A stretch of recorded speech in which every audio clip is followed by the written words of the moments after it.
Alright guys, TacticalRab back again today. Hope you're all doing well and enjoying your day so far. Welcome back to the Breaking Point podcast. We're here with episode number 48. It's myself and Austin back in business, and we're here in the new year, and there are, would you believe it, some positive things to discuss here in the COD community. It's an incredible day. Vanguard is not necessarily delivering, but we still do have some good stuff to talk about. Thanks for all those joining us live in the chat right now here on Twitch. Arceties is in the chat. Love to see that as well. Butchered the name pronunciation. I'll try it again. Arceties, welcome very much indeed. And yes, all of you joining us afterwards on YouTube, Spotify, Apple Podcast, if Tim Cook wants to upload it, all the podcast platforms, we appreciate you very much as well. But Austin, how are you doing? Of course, only a week and a bit now until the Kickoff Classic. There's 30 grand on the line. We're going to talk about it today. It's pretty exciting. We'll see how things go.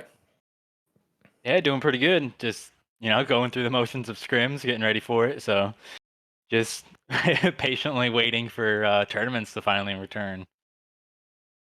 Yeah, don't blame me. I mean, it's been quite the ride, to be honest, this off season.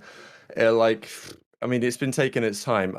It's crazy because last year I think it was even slightly later. Like the start of the season last year was like maybe 10th of February. This year at least it's like the 4th or something. I forget exactly the date, but it's been long enough. But thankfully the CDL have actually made it pretty clear that they don't like it the way it is right now, and they want things to change.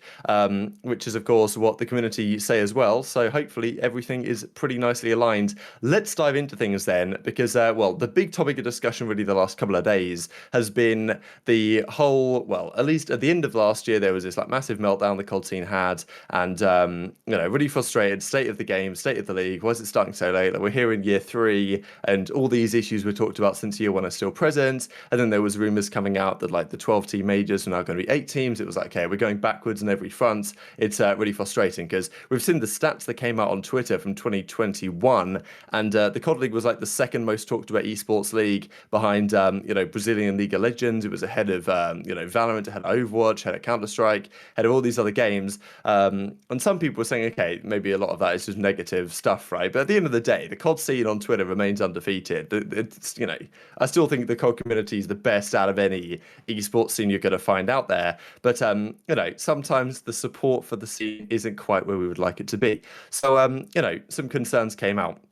The CDL, to their credit, they reached out to me a few days ago because they wanted to use a couple of my tweets in the video. We worked that out eventually, and they do a video to basically address the criticisms that were coming through on the topics like the majors that are going to be 8 teams now they're going to be 12 teams again. The bracket, the new bracket they're going to do for the major, which I can bring up for you guys here in a second, and ranked play and stuff like that around the corner. So, don't know what your thoughts on this were, Austin, because there was a bit of back and forth in it really, because some people were like, okay, wow, yeah, great, we have some communication. Like this is probably the first time we've ever felt like there was some transparency from Daniel Tsay, right, the new general manager of the COD League. He comes out, puts his face out there, and says, hey, look, this is what we're doing. This is, we hear your concerns. We're taking some steps. We're going to take some more. That was fantastic. Of course, some people are saying, pretty cynical about it, and who can really blame them? That it's all talk. Like, where's the action? We've got to wait for them to actually do stuff on this. But it's more transparency than we've probably ever had. And Daniel himself said that he plans to do more of these community updates as time goes forward. So,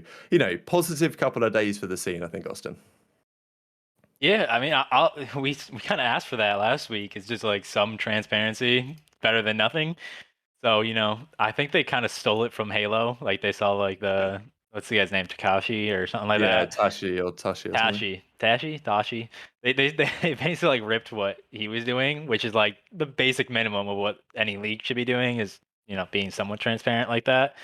So, I hopefully they actually stay active with that and keep doing it Mm. because you see like the COD community is really receptive. Like they do that one video, and even though people know that's not going to fix all the issues, they're like, at least thank God we get some response back. Like at least they're acknowledging stuff, which is more than what we've had in the past. So like props to them for doing that. Him and Spencer, like they obviously, you could tell it was really rehearsed. But like Yeah. I'm just happy we got something. I'm happy they got something, and we got to see some of their like thought process on why they did certain things and why they're changing certain things. But I just hope they continue that on at least like a monthly basis.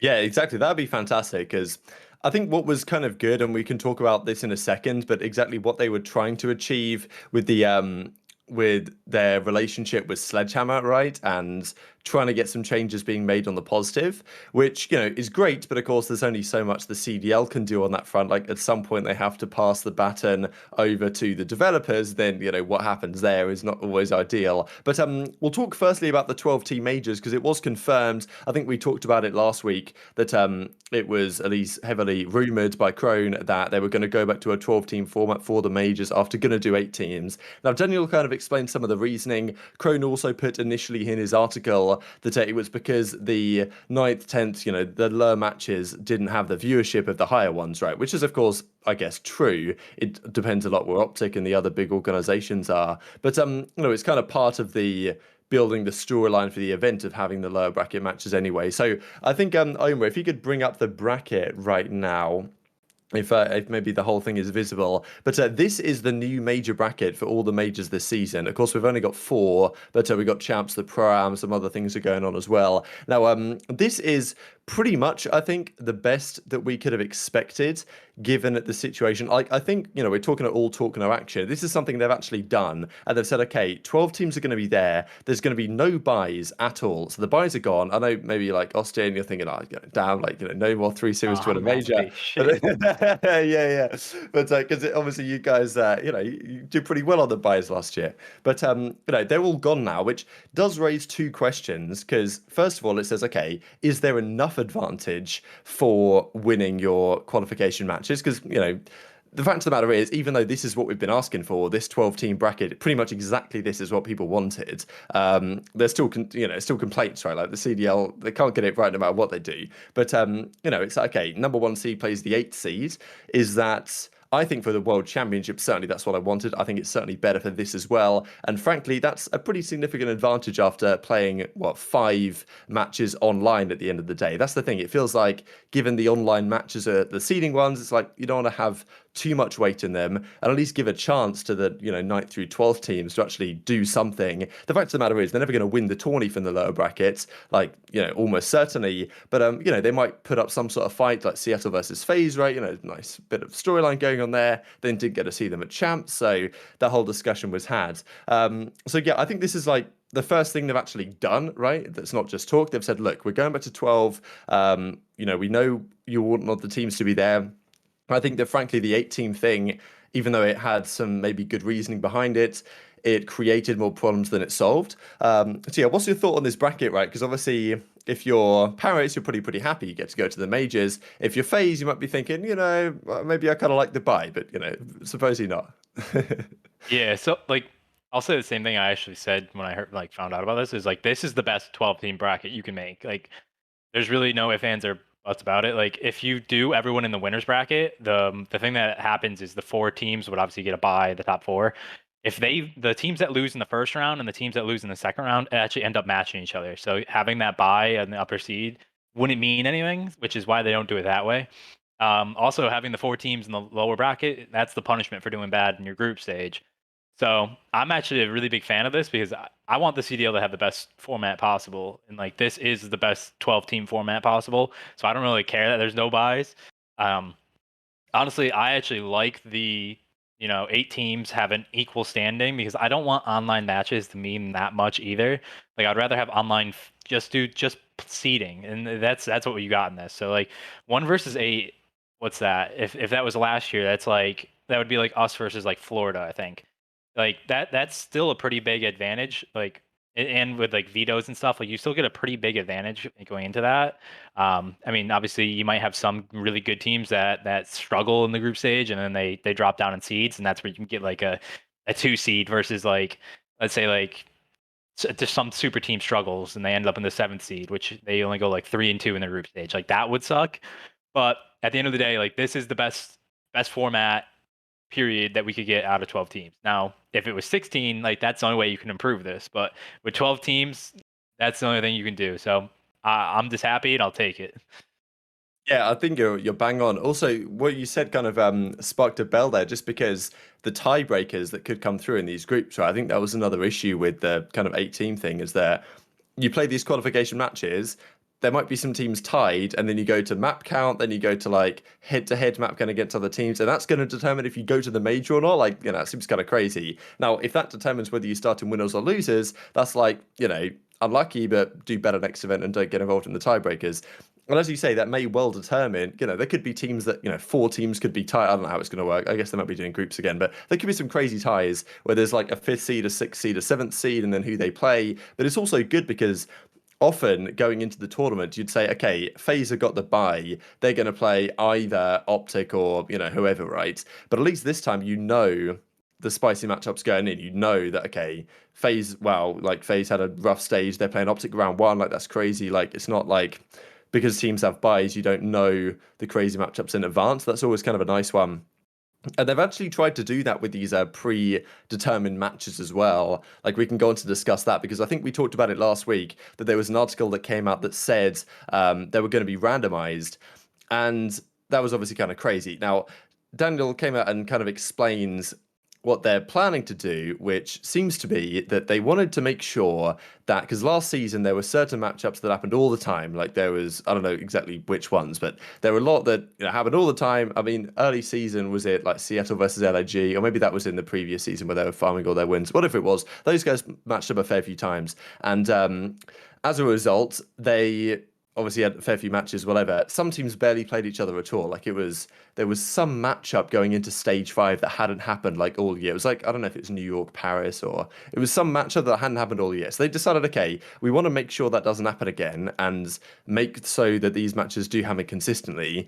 But also, the concern with doing it, just straight up randomizing it, which I guess what they meant by randomize was say, okay, every team is going to play every other team in group play an equal amount of times, however they're going to do it, and just kind of chuck that out there and see what it looks like each stage.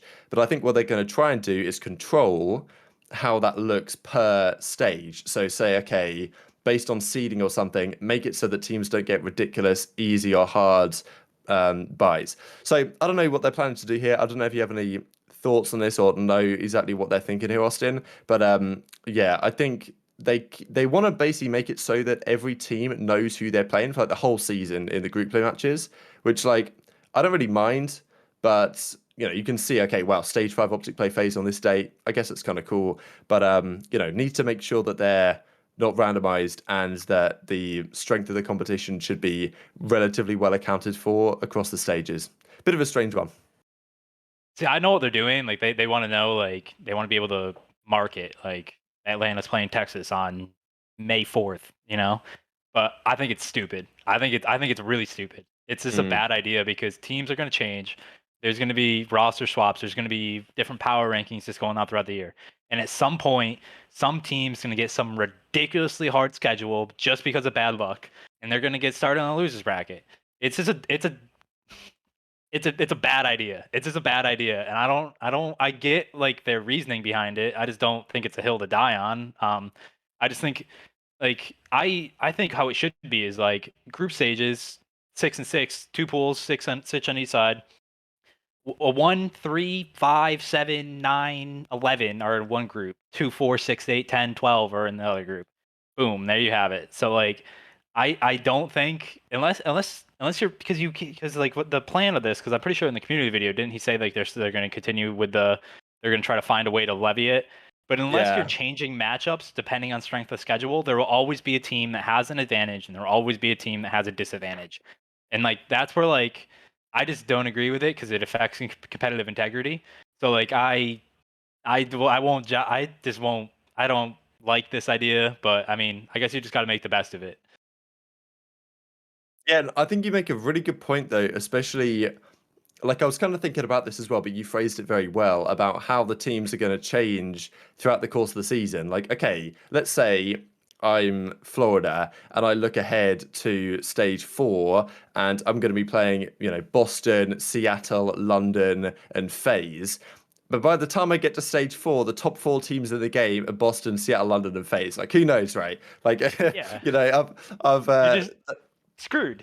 yeah, exactly. That was done ahead of time, and based on the current seedings, I guess from last year's champs, which obviously is very difficult to show how relevant that's going to be to the present day, unless somehow they seed it from the kickoff tourney. I don't know like what they're thinking there, but they've got to find a way, if what they're saying is correct, to pre-seed these matches all the way up to like July based on some sort of arbitrary strength of the team metric, which obviously is going to change. So I agree. Some teams are going to get crazy hard schedules. Some teams are going to get easy ones. It's not the greatest idea. It does create some storylines. The reason why it doesn't work is because these are tournaments. Like, there's a really strong. I was actually talking to a couple of the observers. I was talking to like Paradox, and we were talking about it. There's a really strong disconnect. These league play matches are actually pool play. Like where we used to have these on like a Mm, Thursday and Friday, and then that exactly. would lead up into a tournament. That's technically part of the tournament. But the way that fans are seeing this is like it's a regular season. Like they see those matches as like separate from the tournament. And that's where like there's a super strong disconnect between fans in the league, and I don't think either one of them are seeing eye to eye on that. And like technically to win a tournament, you have to win your 5 group stage matches to get into the upper bracket, and then you have to win 4 series there, like for 9 total, not just 4 at the bracket. There's more to that.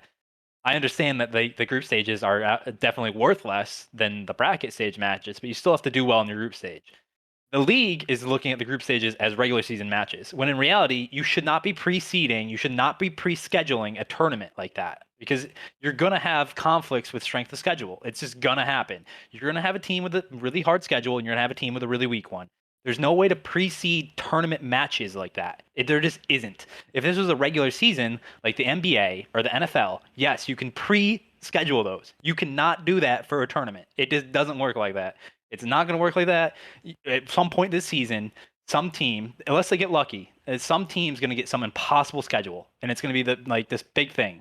And like who knows, they might get lucky, but like or they might break it down to way that maybe they are changing this. Maybe they actually are. But like you cannot pre-schedule tournament matches for a group stage like that without some competitive integrity being lost. And like that's just fact. So unless they find a way to like fix that, which if you want to pre-schedule matches all the way to throughout the season, you're not going to. So we'll see how they actually do that. Like obviously I have strong feelings about it, but like at the end of the day, you also have to beat whoever gets put in front of you. Like that's also a fact. Like if you want to win a tournament, you got to beat everybody. So like there's also like you at the end of the day, you just got to go through whatever gets put in front of you. But still, like from a league side, from a viewer side, like it's just it's kind of like I just wish like there was I don't know. I wish that wasn't the case. I wish I do understand from the franchise level they want to be able to market stuff. They want to be able to look ahead, create storylines, but at the same time, like competitive integrity should be the focus as well. So like it's a double-edged sword. It definitely is a double-edged sword.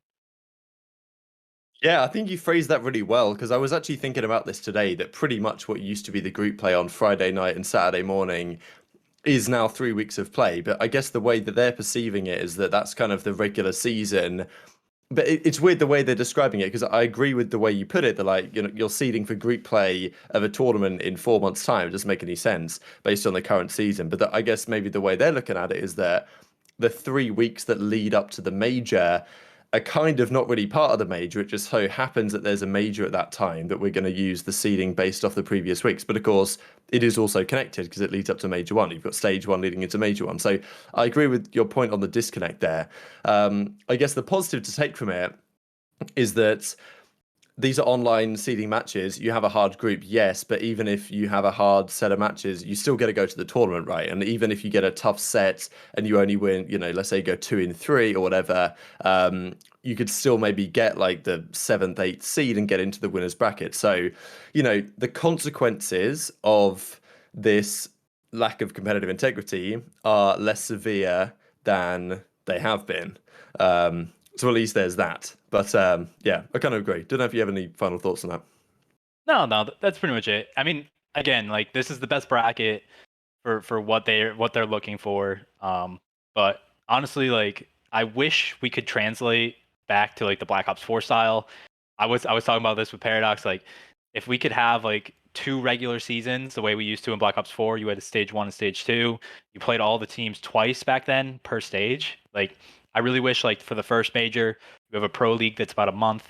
You play each team once, so that's 11 matches. Everyone gets to play. It's even strength of schedule. You have even opportunities, and then that goes in the major one. But by the end of the season, nobody wants to watch these league matches, right? That's why like stage 5 had really bad viewership in the league match side, which is again, that's technically the pool play, but it's so disconnected. There's such bad viewership because no one wants to watch that. They want to watch tournaments that matter. Like something that was so undervalued about Black Ops 4, the final 2.5 months, the only thing they had was the Pro League play-in for the playoffs, which was hype. I don't know if people remember. That's when Formal went to LG. They made the run through that. Then you had the Pro League playoffs. You had CWL Anaheim, and you had COD Champs. That's it. That's how you ended the season.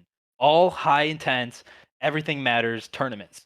Nowadays, like by like May, June, you're playing out these league matches, and people are just like, I don't care. Like I just want to see tournaments. I want to see the best teams go against each other, and like that's something where I hope the league like sees that. Like obviously you have to have league matches too because you have sponsorships. You need broadcast hours. You need X, Y, and Z. And if you're not going to have multiple streams, it's also very hard to do those tournaments. But like I do wish we had more one weekend tournaments that everything matters. It's such high intensity. Players love it because you play a lot of matches. Fans love it because like that's like the very best team comes out of that on top, and like that team like wears the crown. It's like we don't have that anymore, and it's really disappointing. Like it's really hard to keep everyone's attention over a month. Like these league matches just draw it out. By the end of it, when we're at the majors, people are just like, "What is this really? What is this? Is this finally it? Are we at the end?" Or it's just so easy to fall off the ride if the ride's a month long. So like they have to realize that these condensed one weekend tournaments, which is why I think we need them badly. Like those one weekend tournaments always hit. Like I always just remember CWL Las Vegas. That tournament hit. It was like a month after the game. It was amazing. I loved that one. Like we definitely need more of those back. I agree. I think that especially towards the end of the season, I think this kind of segues nicely into the next point because what Daniel said towards the end of that is that he hears loud and clear the community and the frustration, the fact that the CDL does not start earlier, right? And we've talked before about the issues where that might be the case, like budget things that you've got that kind of yearly budget or whatever, and you've got to consider next year and all this type of stuff. So maybe it's not possible, but they want to make it possible, it seems, and I don't see why that's something that Activision, because of course the CDL's hands are tied on some issues. They can't make the game competitively balanced, unfortunately. A lot of that comes from Activision and the developers' direction. But you'd think on something like when the first tournament is, the CDL should have all the power to say when that's going to be. So if they're actually interested in making it happen, that'd be great. Because I agree. The problem is that by the time you get to May, June, as we saw this year, no one cares about the group play matches anymore. They're good at the start because people like to see where teams are matching up and they're good for seeding. But towards the end, I like your point really that Black Ops 4 was literally London in May, Anaheim, Miami, and then like champs basically. So it's just four big tourneys from May to the end of the season, which made a lot of sense.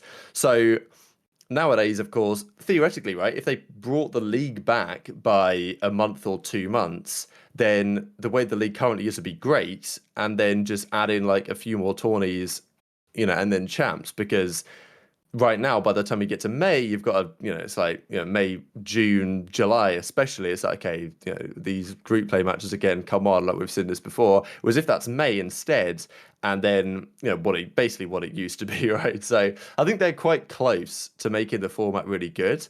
But there's still some tweaks that need to be had. And that's the Yeah. thing about, starting the season early. Like, what do you think about that? Is it going to happen? I mean I hope so. Like in my best reality, we have a preseason tournament about 3 to 4 weeks after the game comes out. That obviously it's going to be a shit show because there's glitches, there's no official rule set really. It's just but that's what makes it fun. That's what people Exactly, yeah. want to see, Sounds like right? it. And then honestly, I think that the league should start in January, but I feel like we should have preseason tournaments in November and December that don't mean anything for COD champs. That still have a Mm. prize pool, stuff to play for. But then in January we have a pro league, just like in Black Ops 4, then a major 1, then a major 2 with no pro league. So we get another hype tournament. And then like a player break where you can have maybe an amateur tournament, amateur pro tournament. And then you go back to the pro league format, so you have a pro league and then major 3, right? So people forget that like the pro leagues were actually really good at developing map pools for teams because you really can't test maps out right now. Like you're in such high risk matches all the time. You can't try out a map that you might be strong on in practice, but you don't know in an actual tournament. So like if we can combine some of these, like you have a good format. Because I firmly believe a good league format can cover a lot if you have a bad game. Like you can still make it really, really well, like developed to watch, to be entertained, even if you have a not so hot game, right? But that's up to the league to really break it down because you can also go the opposite way. Like I'm saying, have these tournaments, but if you have too many tournaments, that takes away from the prestige. Like I think it was AW where we had like a tournament every 2 weeks, and it was just like, well, what are we really winning here? Like what tournaments actually mean something, which don't. So my thing is like maybe like a tournament every month. So if you go from November to August, you have two preseason events in November, December. You have a tournaments once a month from January to May, maybe have like a month off where you have a player break because these guys honestly practice a lot. Like they do deserve like 3 weeks, 3, 4 weeks off in the middle of the season to like de-stress, detox, and then end it with a COD champs in August, and then have a World Cup right before like in like September, like or beginning of October. That kind of like celebrates that Call of Duty, celebrates that year of Call of Duty, and then transitions us into the new game. And like if you have that, I feel like you'll have like that NFL style where you have something all year round where it's like people are excited for because as soon as the World Cup ends, then you have roster mania, then you have the league starting, then you have the new game starting, stuff like that. So there'll always be a constant cycle of stuff. But you just have to find a way to make these tournaments mean something, keep fans engaged because nowadays there's so many tournaments, there's so many leagues, there's so many sports. Like you're not going to keep them engaged for a month long like we have right now. You're going to keep them engaged for like a weekend. That's what you're going to get. And if you can make that weekend the best viewing experience ever for a fan, you're going to win them over. So like that's something where like I think that's where we should be focusing on and like really hitting that, you know? Absolutely. I think that with any luck, we'll get there eventually. But baby steps right now. I'm pretty sure I agree with pretty much all that you said though. Like, the way you outlined the season there sounds pretty ideal, and I kind of agree. Can paper over the cracks of a game that might not be the greatest. Let's talk about that then, of course, because the CDL clearly trying their best to do whatever they can to make some changes and listen to the community, which is, of course, very welcome. And Daniel Tsay and Spence talked about that they'd talked to developers at Sledgehammer to try and make these control changes happen, and also this silent plant and diffuse, which apparently is coming soon, which that'd be big as well. Of course, it's kind of like, why do we not have this already? But it's something. Also, the destructible environments or destructible walls and doors toggle that didn't work the first time. They've brought that back into the game again, and it still doesn't work. And then, of course, that there's the control changes. So it's like the CDL can try their best, and if in reality they do have, which of course you would assume they must do, a decent line of communication with the developers to say, hey, look, our pros want this, we need to do this now, this is the deadline, like, let's get it done, lads. It's of course still on the developers to make those changes. So control is, well, an update's come through. It is going to be played at the Kickoff Classic, we do very much believe. So I think pros have been scrimming it definitely today, maybe yesterday as well, briefly, to find out if it actually works. I think, well, I don't know. Some people say it's better than it was before. Some people say it's worse. I can't imagine how it could be worse. I don't reckon, well, clearly some maps don't work properly, but the reality is in Control in the third game mode, generally you only really need 3 maps that work. And yeah, what's your kind of first impressions there? Because Control has been a big question mark whether it even could work with squad spawns. But even watching Bacage just now with I think it was Boston versus London, there was the spawns on the whole kind of made sense. There were some very dodgy ones still happening, but it wasn't a complete shambles. Yeah. Obviously we're playing Control today with like the new update. Um, Tuscan is a very like is a good control map for this game. Like it works. Berlin, obviously, there's that one site that you like the offense gets there before the defense.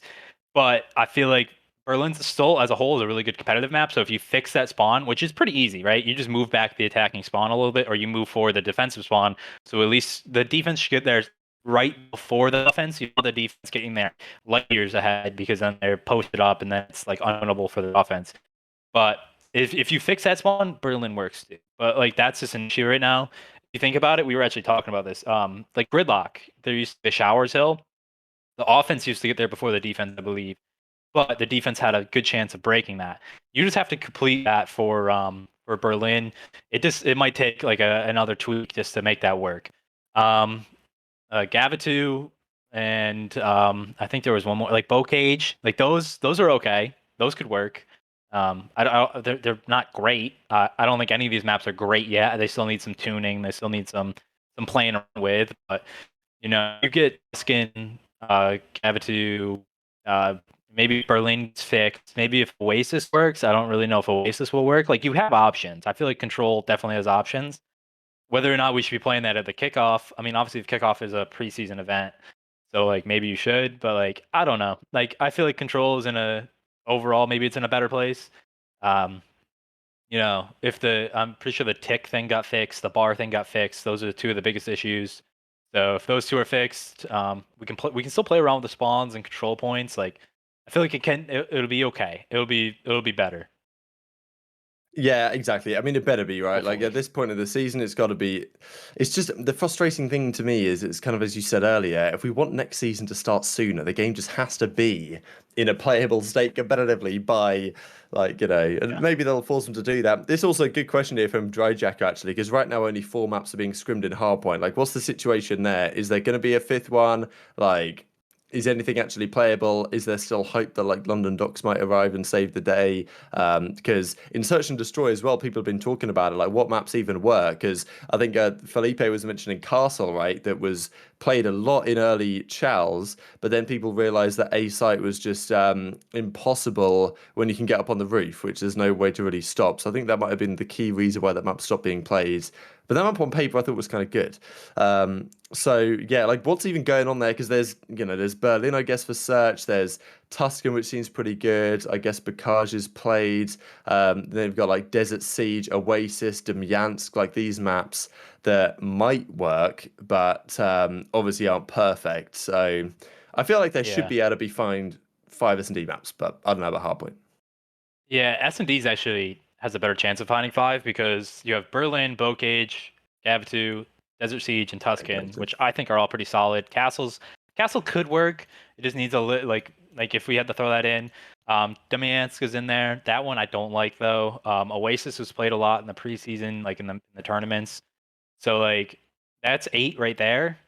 If you had to force a fifth map, I feel like that would work. I'm more worried about I don't really know for hardpoint. I don't really know what could work as that fifth hardpoint. I don't really know if there's gonna be any five maps. I don't really know any of those that answers. But I do have hope that we're gonna get some maps that come in mid-season. I'm usually optimistic about all these updates. I was really optimistic about this one that just came, but like if you remember last year, I mean, like we had Apocalypse come in, you had Raid come in, you had Standoff come in, like you had some decent maps that could have been in the rotation and that were in the rotation. So like if we get that again, we really only need like one or two more maps to come in. Like, I don't know if Bocage should be in the rotation the entire season, but it is kind of, it's like one of those maps where it's like so chaotic. It's kind of fun to watch. Like you watch it, and like as a viewer, if you just want to see people drop kills, like it's kind of like, but like if we do get one or two more good maps coming in, I'm trying to think of World War II maps that would come in, like London Docks. What was the Saint Marie? Summary, If you start getting some of maybe those maps that do come back, or if you get an act like Valkyrie. a new map that comes in, yeah, like a Valkyrie, that'd be another one. Like it could work. It would be fine. So like right now, the map pool is it in a great state? I wouldn't say so. I'm not gonna say it's amazing, but it's okay. And if you are optimistic, you can see some of the maps that Sledgehammer has made that could come in and work. So hopefully they do relatively soon. It is always fun though to get a new map like for a stage. Like you remember when Raid came in and then Raid was played a lot. What was it, stage 3? And everyone was getting hyped for that. I think that's cool when that happens. When APOC came in, I think it was stage 4. Like obviously like new maps come in and people get like excited to watch those maps. So that might be a cool like mid-season thing that we will see. Yeah, and then Startup came in for search and all that. It was good times. I Yeah. imagine that'll happen again. They're probably on a pretty similar, like, kind of way they're going. It's just, do they bring maps in that are actually competitively viable? Because what was successfully done I mean, Omar says, yeah, I mean, high-rise compounds could be some pretty interesting stuff there potentially as well. But yeah, do they bring maps that are competitively viable? Because Track certainly did, right? They brought in the good ones, mostly, and that gave us a good time.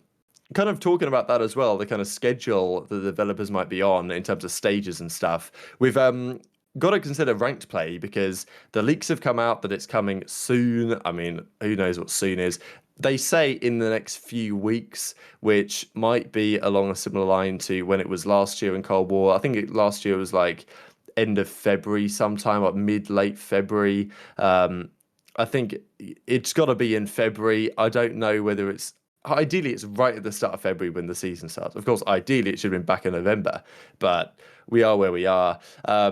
Rumor has it might be. I don't know if they've got this from the initial post that Trek did when they said there's going to be visible skill divisions, or they've got it from somewhere else. But they said it was going to be like a World War II style system, at least the leakers. And Yeah, I look, saw if that they he got it from that.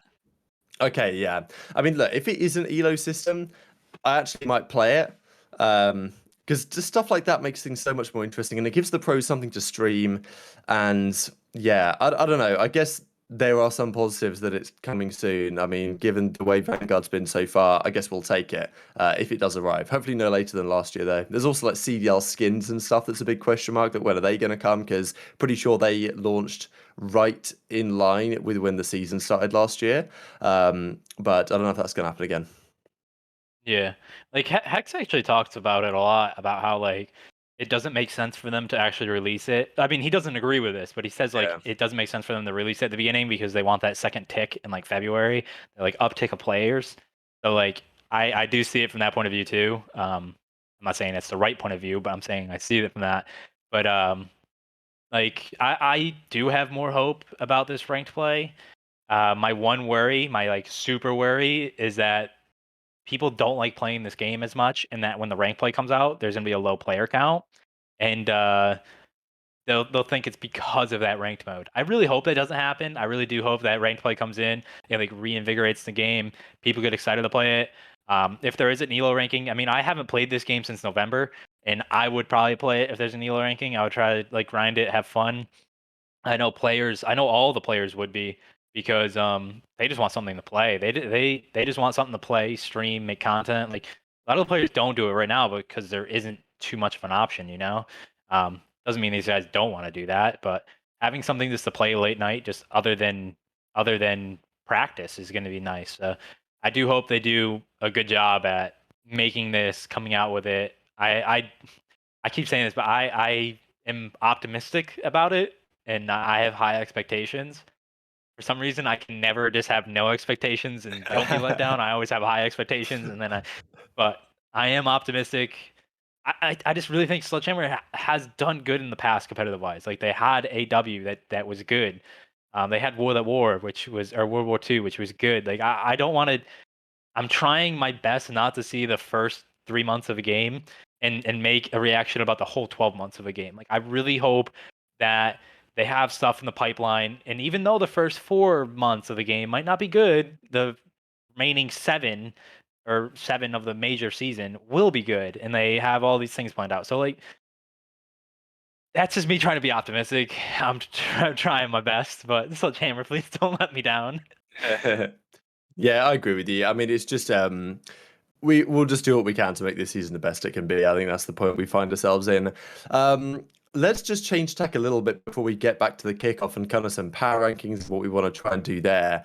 So first of all, skill gap in Vanguard is a question that's been discussed the last few days. Scump kind of talked about it, and this kind of goes along the same lines as what we kind of said about how the CDL can try their best to get the developers to do XYZ. But if the game is going to be designed so that, you know, Timmy can get home from school and get on and get easy kills because every gun kills in 3 bullets, then you know, the skill gap's going to be kind of low. Now, I feel like this is something that's said every single year by the pros, and it does. I don't know, maybe they're right to a degree, but it's kind of frustrating, I think, at times because, yes, the guns might kill quickly, but at the end of the day, if you play well as a team and as a cohesive unit, there's a skill gap in that. That means that the time to kill isn't so much of a big deal. There's plenty of games with quick time to kills that have very high skill ceilings, but I guess from the gun skill perspective, there might not be an awful lot of a skill difference because anyone can hit the 3 bullets in theory and kill the guy, even though it doesn't always work like that. There's other things as well, though. So it's an interesting one. I just thought on this before I pass it over that I did when I talked about this in a video. I found a tweet from Scump from 2013 where he was talking about the fact that Black Ops 2 didn't have a big skill gap at all. He reckoned that Black Ops 2 had a low skill gap at the time, which is obviously looking back in hindsight, it seems kind of funny, but it's something that's been said by the pros every single year at some point or another. Now, whether it's true in this game, right? Like if an amateur team was to come into the pro league, how often would they win? Probably not that often. Like I remember watching old 2Ks and like a kind of amateur team that was semi decent would just get obliterated off the face of the earth by the pro teams when they came up against them. So doesn't always happen. But yeah, like what do you think? Is the skill gap in this game higher or lower than previous titles? Probably lower, but maybe it's not as low as some people think. Yeah, so like obviously I don't play this game every day, like, practicing twice a day, going crazy. I like any game that has a low TTK, the individual skill gap won't be as high as a game like honestly like Cold War had at Black Ops 4. The games that had a Mm. higher TTK, like Cold War had a pretty high one for like a COD game, I think. Yeah, But it did. the team, I like we were actually talking about this the other day. The team skill gap, like playing as a unit, breaking as a unit, holding as a unit, doing stuff like that, I think is pretty high in this game. Maybe not as high as in past games, but there is. I won't say very high. I think there is a skill gap on the team level, because breaking in this game is actually easier. Like based off my statistics, like breaking is in this game is easier. So holding is really hard. So the better you can hold as a unit, the better you'll be at hard point. And like a lot of that comes to communication. Like communication is actually going to be very, very key this year. You'll see teams with bad communications, they're going to falter pretty quickly just because of the pace of the game is so fast. Like you see at Bocage, you have to be communicating not everything. You got to be communicating the important things and what you want your teammates to do.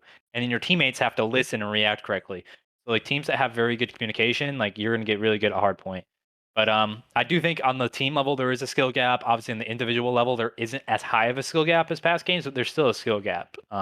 Players just want a much higher TTK, so like movement and like doing those things within Yeah. gunfights, you get that more of a skill gap there, which is what we had in like Black Ops 4 with strafing and I think didn't Black Ops 3 Jetpacks. have a little bit of higher like jetpacks? You have like the movement, so that's what players are missing. But it's not the worst, it's not the best, but I still think on the team level, positioning, communication, knowing when to rotate, like rotations are pretty important in this game. Like being able to hold money hills for what they're worth and not get only half of it is really important. I think control. I am a big believer in control being a competitive game mode because I like the different strategies on attack, the different methodologies on attack. I like seeing defenses and how they rotate, how they fill gaps, how they push out maps. So there's a lot of like micro game and control that I like. Like I do feel like even though S&D might not be that great in this game because it's more of a four push kind of strategy as compared to watching crosses and kind of like calculating your odds that way. But I still believe that this game can have a pretty like a decent team skill gap. You're not going to see like a coin flip league, even though there are a lot of teams that are I forgot on about a that. closer level. But it does make me excited for the competitive season. Like I still think this game can be decent. I like watching some of the maps as a viewer. I know it playing it obviously is a different story, but like some of the maps I watch, I'm like, this is pretty awesome. Like when I'm watching my team play, so uh, I don't know. There will be a lot of people that it's just not their type of game. They won't like it. They won't like to watch it. But there'll be some people that will like it, and they'll like the team strategy, the macro strategy on the map. So I guess it's just what you prefer. Yeah, hopefully they'll grow us a little bit because there's been some talk about search and how that plays and they just rush a bomb site and this type of stuff, like Infinite Warfare style. We'll see how it develops. The other thing that Scum had to say was about kind of the reason why he's still competing, right? And talking about how Clayster and Crimsix and those guys, some of the reasons why they've been around so long or why some players find it difficult to compete for that long period of time, like maintaining motivation, all these type of questions. What he was discussing was, or at least he said it, and it was a kind of brief clip, at the end of a video that Optic did, kind of looking back on the dynasty days of 2016 into 2017 when they did win the World Championship. But Scump basically said towards the end that he really wants his second ring, right? That's why he's still here competing to get his second ring. And it is an interesting conversation between it because kind of the last couple of years have been quite interesting in terms of like GOAT conversation. Karma was pretty much unanimously, the community would say the GOAT, no doubt, going into Modern Warfare. And then all of a sudden, things changed a lot when Karma retired, Crim won champs, Scump was still there, and then we saw last season as well, those guys obviously still kept competing at a high level, and all of a sudden that people's minds have changed quite a lot to actually, well, Crimsix does have the most world championship, well, equal most world championships, and he has by far the most event wins. And for what Scump's done for COD and been the best player for so many years in a row, like it's kind of now the Crim Scump conversation as opposed to the Crim Scump Karma conversation as it was for a little bit, or at least Karma versus Crim. And now you've then got Scump thinking, okay, well, how can I get considered number one player, I guess? And what's always held Scump back in these conversations is the fact that he only has one world championship, right? Compared to the other guys with three. So maybe he's thinking, look, if I get the second one, that obviously they all want to win the world championship, no doubt. But it's interesting to see he really wants the second one. And I wonder how that'll go, right? Because if he doesn't win it this year, like, does he keep on competing as long as he is able to at a decent level to try and get it? Or if he does, what I think is more interesting is if he does win it this year, does he say, look, that's enough for me, right? Like I've achieved what I wanted to do with a new team. I'm out of here. I'm going to go elsewhere. Like that would be kind of a way to finish. Obviously, hope it doesn't happen. I kind of doubt it would, but still, I thought it was interesting.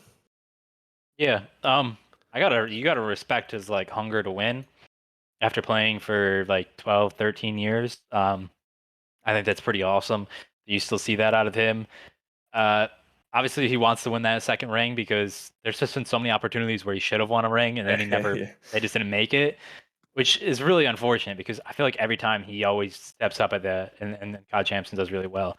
Um, I do hope he keeps playing because you can just see like he's hungry still. He still wants to win. He still likes competing, which a lot of these the older players, the reason why they quit isn't because they don't really have it. It's just the hours that gets demanded out of you. And like every young kid that comes up, he's coming in, he's grinding so much.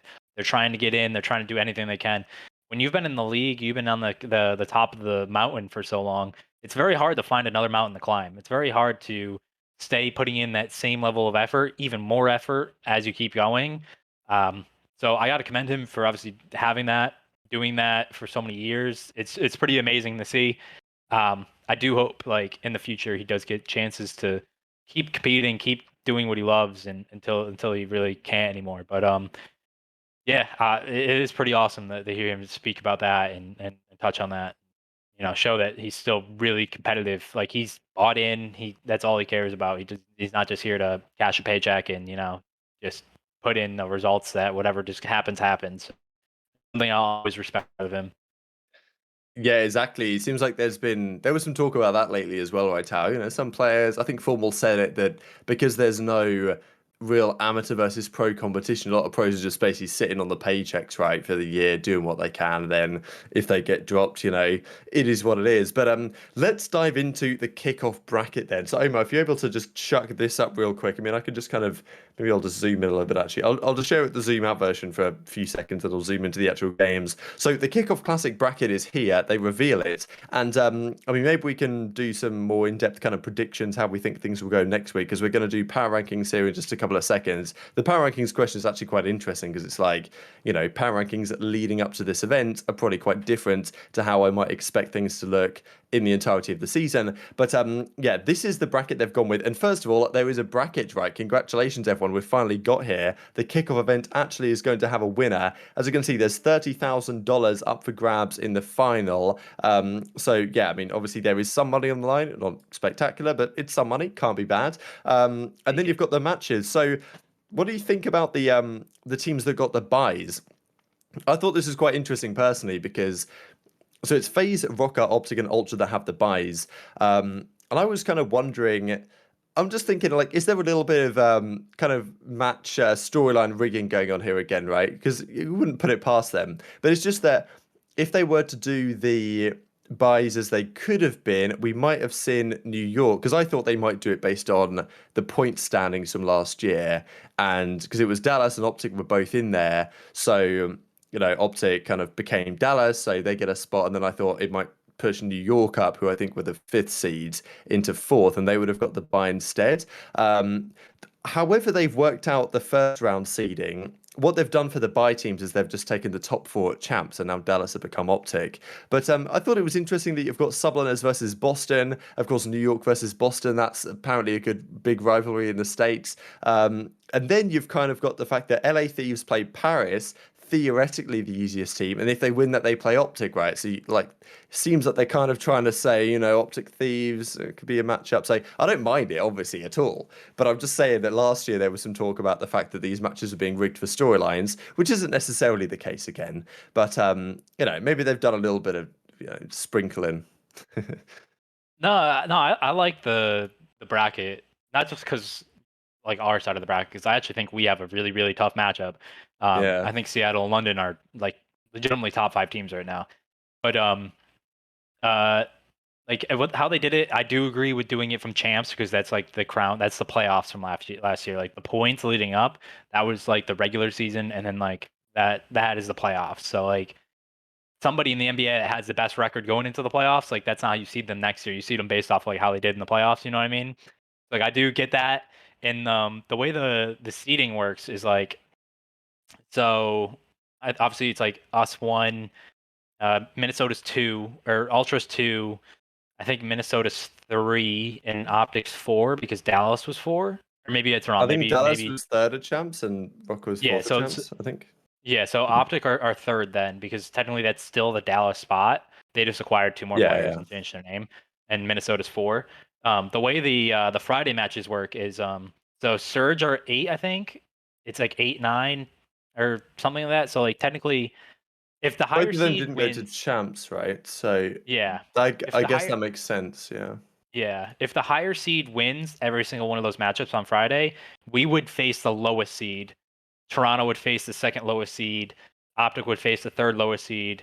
You know what I mean? Like we would have the technical easiest, even though it's not. None of these matchups are easy. That's the way that bracket works. It doesn't show the seedings from last year, like the seedings for this. That's why it looks confusing. That's Mm. why it looks like kind of cherry picked, but it's really Yeah, not. It's based off how you finished. that's So fair enough. See, yeah, I kind of thought that, but I was trying to wrap my head around it, and I was thinking, maybe they did a bit of tweaking, but because technically New York is fifth, right? New York placed fifth last year, and Boston is a new team, so they're the 12th seed. And then mm. I think the Thieves I see what finished you're saying. sixth. Yeah. So Thieves faced the second worst team from last year, which is Paris. Not saying they're going to be the worst team this year. And then obviously the other ones break out the way they And do. But that's yeah, how the there's bracket's made. gorillas. So that's why I don't mind the bracket, that the reasoning behind the bracket, um, because that's the reason why they did that. That makes sense. I mean, it's good stuff to be honest. Like the bracket's good. Um, I think we'll probably do predictions next week, but just what are your thoughts on your side of the bracket, right? Because as you said, Seattle and London looking very good. We'll talk about your power rankings going into this event here in a second, just as we close out the episode. But yeah, those teams are so exciting to me. I really am looking forward to Surge versus London first up because that's a real great battle of like the two dark horse teams from my perspective. The two teams that, if there's any teams in the league that I would say are going to be underrated this season, those two are probably the top of the list. At least in terms of what they could do. So I think that's a really exciting matchup. And then if you win that, it's Rocker, New York or Boston. I mean, Boston are an interesting team at the moment anyway. Like I think there's a very reasonable chance they take down New York there with how they've been looking so far. Of course, it's on land, right? There's fans. There's always that question, but there's no real pressure. There is some pressure, but there's not pressure of a major event. So it's a bit different. Yeah. But yeah, what do you think about your side of the bracket? Because I don't think, if anything, I think yours is harder than the other Yeah, side. I mean, obviously, like we don't have Texas and Toronto on our side, which I think if people had to pick who they think would win the first tournament, it would be probably us, Texas, and Toronto. But Mm. I do think we have the second hardest, or I think we have the hardest like second round matchup. Like Surge and London, actually, I love that they play each other first because they're basically the same thing but from two different regions. Like Yeah, think about it. exactly. You have Yeah. one vet and three young guys, and it's just NA and EU. But like obviously you have like some APOC in the NA one, but like you have NA and EU, and they have the same format, and it's just like both those guys have actually shown real promise going into the preseason. I like them a lot. I liked the way they built their teams. Like I really respected that. Like they had a clear vision. They wanted the leader to mold three young kids, and then they're probably gonna be active in the midseason if like things don't crack their way, you know. But I really like that. I really like the way they did it. I love that they're matching up against each other. I don't like that they're on our side of the bracket. Like obviously, like we're gonna have to beat whoever gets put in front of us. But I like every Friday matchup is I really like. You know, obviously like our side of the bracket. If we do play Seattle or London and beat them, then we probably have Minnesota, New York, and Boston, which all of those teams like obviously I don't see a lot of the control and search yet, so I don't know how they'll be in those two modes, but like all three of those teams have some promise and have stuff to like build on and like could definitely be threats. So both sides of the bracket I think are pretty evenly matched. I definitely think, but yeah, our first matchup's gonna be a little bit of a doozy. Yeah, one thing I've noticed that I just like looking at this whole thing is that pretty much every team, there's something there's something interesting about those teams and about the matchups, just because like last year, if I looked last year at Mutineers versus Gorillas, I'm already checked out mentally. But this year I'm like, well actually, just like the players on the teams, like there's just more interesting players, I think, on a lot of these teams now. Because Ravens, you've got Zero making the return, Surge, you've got accuracy there, and you've got Sib, and you've got some entertaining characters, right? And the teams last year that were just boring, this year they've actually got characters. No disrespect to LAG You just last proved year, my you just proved but my it's point from facts. earlier on the show actually, right?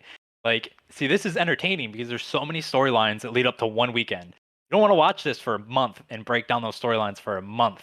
But this is one weekend, so many storylines. Everything's gonna be crazy this weekend. Every matchup means something. Every matchup has like really cool storylines. Everything, literally from Florida to LAG to New York and Boston to Atlanta versus Seattle or London, like every single one has really cool storylines. Like we're gonna break it all down, and it's all gonna be happening one weekend. So like you're gonna be so engaged all weekend, which is like something I don't know. I love that. I think like that's super undervalued by the league so far. I agree. That's super good, but I also feel at the same time the majors kind of will have that now because there's actually a lot of matches at the majors. The new major format has 18 matches on a weekend, which is I a hope lot. so. Like especially if they're doing one stream, I it's really going to hope be some so. late nights and some Yeah. early mornings for some of the West Coast guys. Okay, as we finish out the episode, let's talk power rankings. I don't know what exactly you're bringing up here, Omar, but effectively there are two ways you can do this. The way I did it actually on Christmas Day, and I thought I'll just keep it the same and I'll just try and justify it a little bit.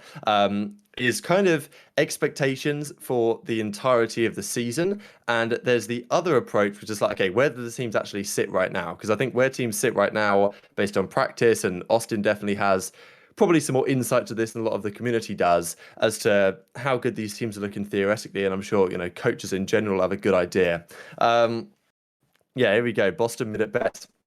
Interesting comment. So this is the thing. Right now, Boston are way better than this, like my tier list gives them credit for.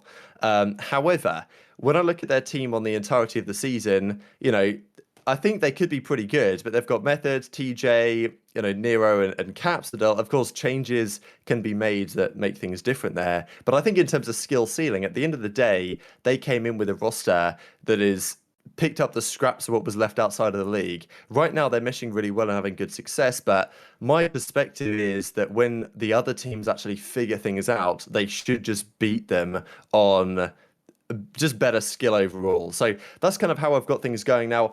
Having FaZe solo in S tier is a very very solid argument, frankly.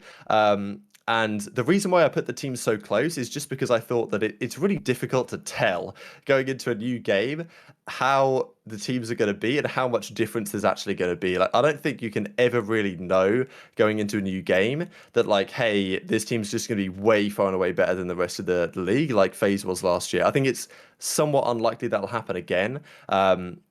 I don't know enough about how these teams have been playing in scrims to say that Ultra aren't right there with them. They might certainly not be. It's, seems unlikely they'll be able to compete quite at the level that they were at the end of last year again this year. Maybe they can. And then Optic seem to be certainly the scariest team out of the new rosters, no question, at least on paper and right now. So that's why I've kind of put them all in S tier. It's kind of, it's an interesting one, right? But I just think that the teams in general will be quite close, and I didn't want to put too many teams in a single tier.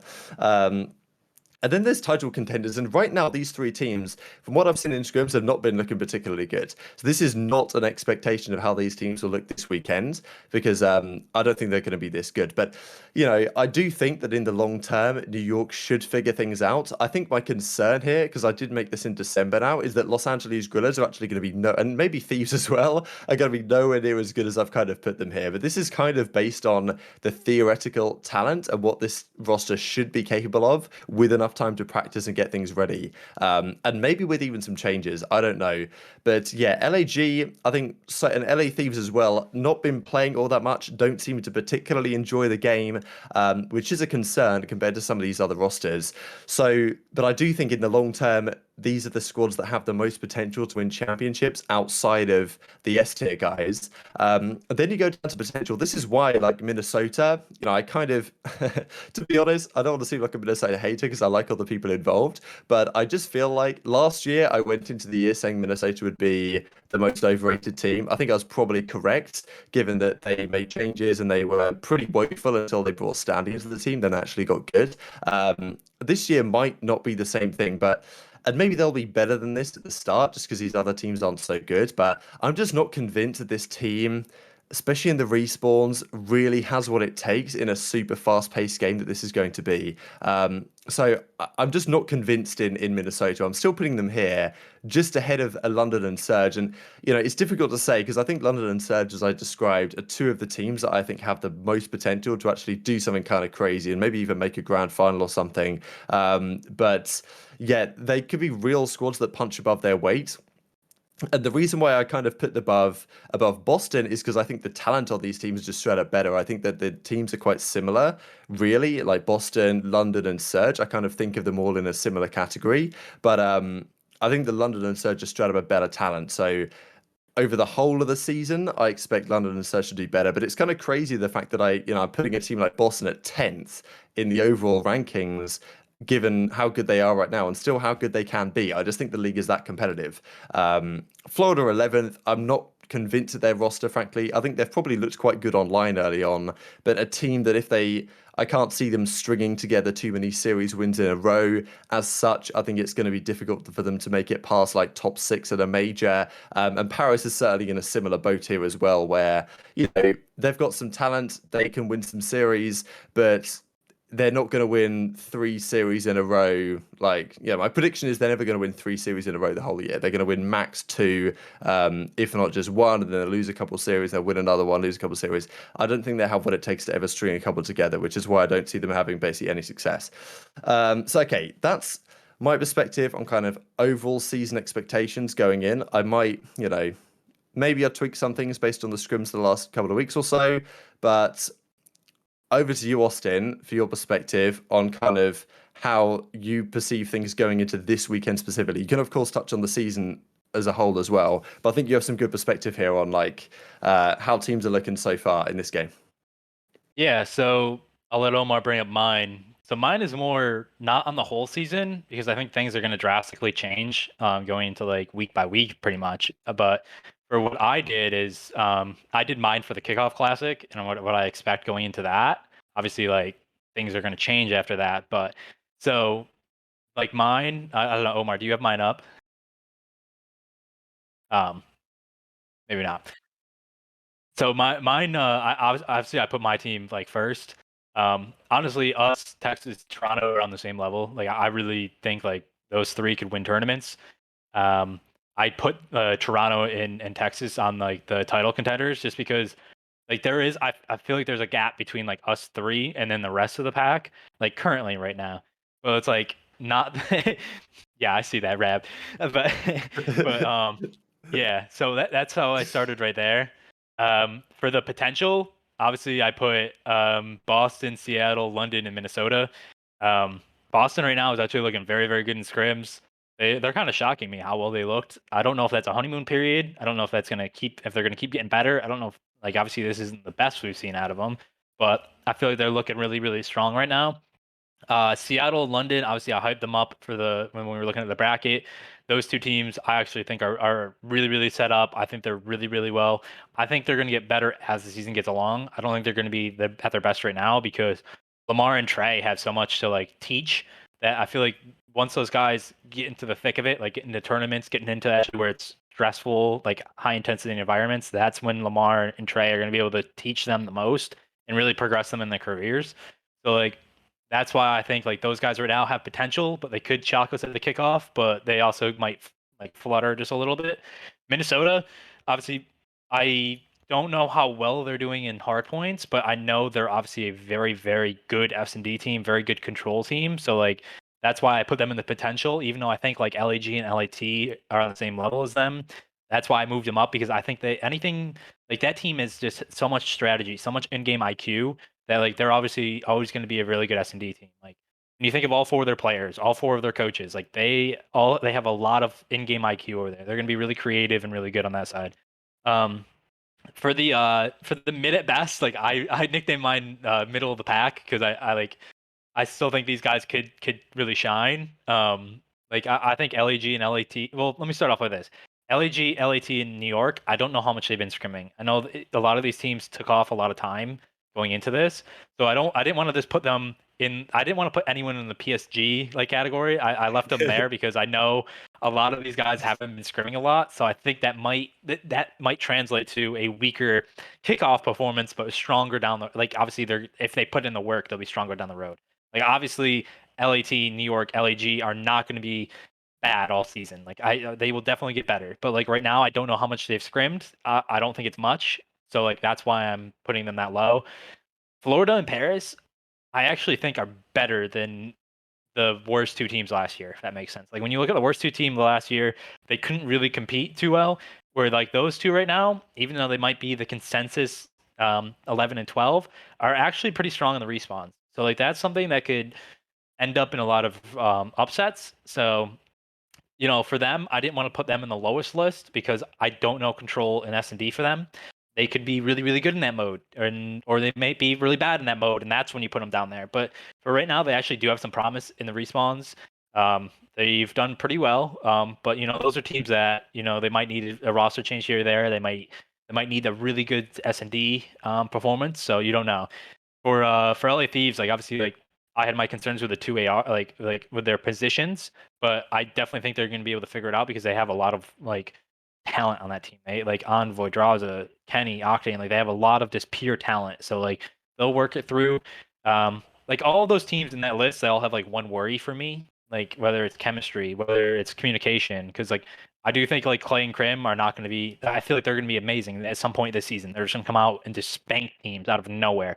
So like that team, I'm honestly really, really worried about communication with their SMGs. Mm. Um, that's definitely a red flag. Like Paris, I don't know how they're going to be in the slaying wise. That's a red flag. Like Florida, I don't know where they're going to be in the more strategic like control and S&D modes. That's a red flag.